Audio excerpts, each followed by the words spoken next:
Kardeşlerimize özellikle şunu tavsiye ediyoruz. Bir de Diyarbakır kültürünü de hani bizim için önemli olan dindir, inançtır. Ama olabiliyor tabii hastalarımız var. Seferi olan insanlarımız var. Çocuklar, yaşlılar var. Yani yabancılar var. Bayağı nöbetçi eczaneler gibi, yanlış anlaşılmasın. Şayet eğer bu şekilde açık lokantalar ve yiyecek, içecek yerleri, mekanları varsa da tabii işi adamına göre böyle dışarıda teşhir edecek şekilde, ben şahsen yanına geçtiğim zaman biri biri açıkta su içtiği zaman yani bir anda unutuyorum yani kendimi. Ben de susamışım, bir su içeyim. Sonra birden farkına varıyorum. Keşke o an içsem bile hani hada min fadli Rabbi, hani şimdi büyüklerimiz anlatıyorlar. Yani bizim cemaatimiz, yani büyüklerimiz, amcalarımız, dayılarımız anlatıyorlar. Burada Diyarbakır'da Ermeniler ikamet ediyorlardı. Ve Ermeniler diyor Ramazan ayında kesinlikle ve kesinlikle Müslümanların görebileceği şekilde, dikkat çekebileceği şekilde yiyecek, içecek, sigara, şu bu her neyse asla ve asla o edebe riayet ederlerdi ve öyle bir görgüsüzlük yapmazlardı. Yani halkımız özellikle yani rica ediyoruz tabii bu Ramazan ayında, bu mübarek mukaddes ayda onların da biraz daha dikkat etmeleri, özen göstermeleri rica olunur. Şimdi aslında şunu çok dikkat çekici bir şey söyleyeyim. Diyarbakır'a ilk önce çok isteksiz bir şekilde atanan bürokratlar olabilir, memurlar olabilir. Batıdan yani Diyarbakır'a gelen çok isteksiz bir şekilde geliyorlar. Ama akıbetleri var ya, çok güzel oluyor ve çok iyi yerlere atanıyorlar. Yani işte sayın valilerimizden tutun memurlarımıza kadar Diyarbakır'a gelen, Diyarbakır'da görev yapan, daha sonra Türkiye'nin hayal ettiği en güzel yerlere atanıyorlar. Bunun hikmeti ya Hazreti Süleyman burada, 27 sahabi burada, peygamberler şehri, işte Eyyil, bunların duasını alıyor. Mükemmel zatların dualarını alıyor. Veya çocuğu dua ediyor, eşi dua ediyor. Ondan sonra istediği şey geliyor yani. Bu canlı bir örnek yani. Burası böyle, Diyarbakır öyle. Bunlara özellikle yani Hazreti Süleyman'ın hatırı var. Hazreti Zülkif, peygamberlerin hatırları var. Hatıraları var ve buralardan metfundurlar. Sahabiler burada metfundurlar.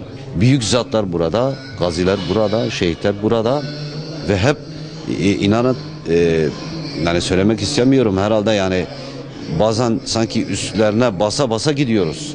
Sokaklarda ve caddelerde bu imar planlarında bazen üstüne basıp geçiyoruz. İşte Sultan Sasa mekanı sonradan ortaya çıktı. Kesinlikle ve kesinlikle kaçınmamız lazım. Benim adım Cüneyt Özmen. Din Birsen Diyarbakır İl Başkanıyım.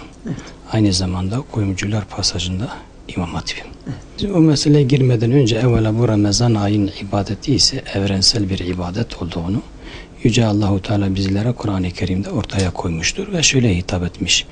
Ya eyyühellezine amenu kutibe aleykumus-siyamu kema kutibe alellezine min qablikum leallekum tuflihun. Ey iman edenler, sizden önceki millete oruç farz kılındığı gibi sizin üzerinde de oruç farz kılmıştır. لَعَلَّكُمْ تَتَّقُونَ. Umulur ki kendi nefsin istek ve arzularından ve şeytanın hile ve destelerden korunmuş olursunuz. Orucun mahiyeti bundan ibarettir. Nefsin korunması amacıyla Yüce Allahu Teala evrensel olarak bütün Beni Adem üzerine farz kılmıştır. Yani geçmiş milletlerde de oruç vardı ve bugün de oruç mevcuttur. Dolayısıyla böyle kadim bir şehirde Diyarbakır'a gelince baktığımız zaman Diyarbakır'da eski zamanlarda ise değişik milletler yaşanıyordu. Ramazan ayı gelince ehli iman olsun olmasın, yani müminler olsun olmasın, Müslümanlar olsunlar olmasınlar, her herkes bu aya saygı duyardı. Müminler ise oruç tutarlardı. Gayrimümin ise, gayrimüslim ise onlar da eğer tutmadıkları takdirde onlar gizlice kendi ihtiyaçlarını tenha ve essiz bir yerde giderirlerdi. Bugüne gelince, bugüne baktığımız zaman hakikaten bu manzara bugün bizim kadim şehrimize yakışmaz. Dolayısıyla yakışmama manzarana baktığımız zaman açıktan gerek büfelerin açık olmaları, yiyecek içecek büfelerin açık olmaları ve bu şunu bize gösteriyor.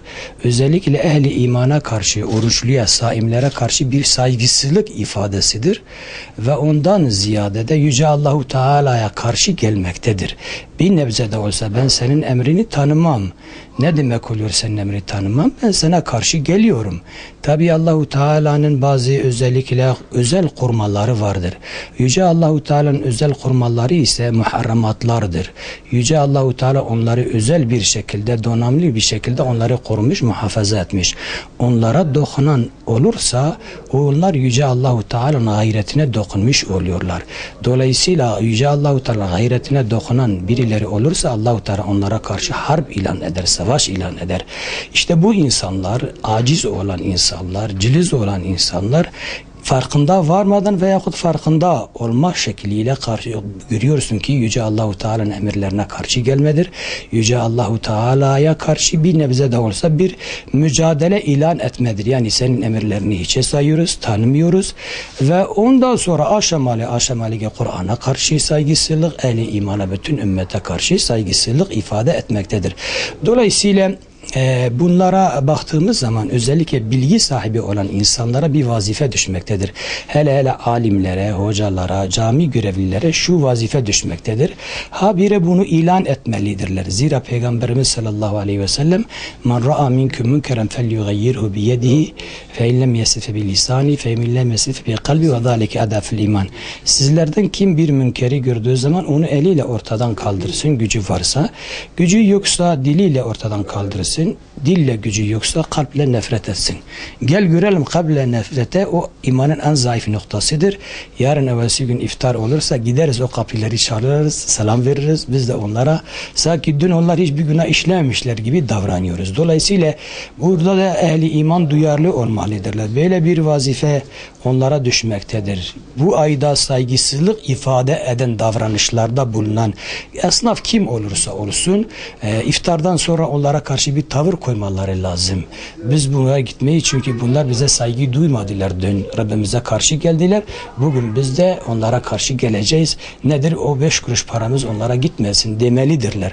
Aksi takdirde bu küçücük bir vazifeyi dahi ihmal etmiş oluyorlar ve şuna nestaizu billah müstahak olacağız. Zira Yüce Allahu Teala Maide suresinin 78. ayetinde şöyle ferman buyurmuş.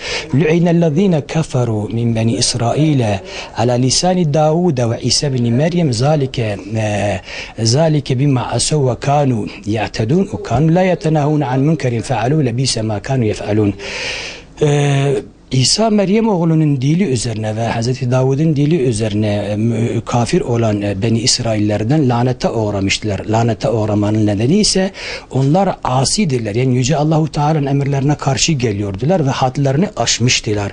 Bu da yetmiyordu. Orada bilgi sahibi olan insanlar onları alıkoymuyordular. Onları uyarmıyordular. Onları münkerden alıkoymadıkları için Yüce Allahu Teala'nın kendi elçilerin dilleri üzerine onlara lanet okuduğunu bir nebze de olsa bu ayet-i celle bizlere ortaya koymuştur. O zaman ehli iman da eğer bunlara karşı bir görevini ifade etmeseler, onları uyarmasalar ve iftardan sonra, yani Ramazan ayından sonra onlara karşı bir tavrını ortaya koymasalar, nestaizu billah, onların sayesinde bizim başımıza da gelecek musibet, felaketler kaçınılmaz olacaktır. Müsaadeniz varsa bunu da bir hadis-i şerifi daha ifade ederim. Resulullah sallallahu aleyhi ve sellem bir hadisi şöyle ferman buyurmuş bir hadisinden.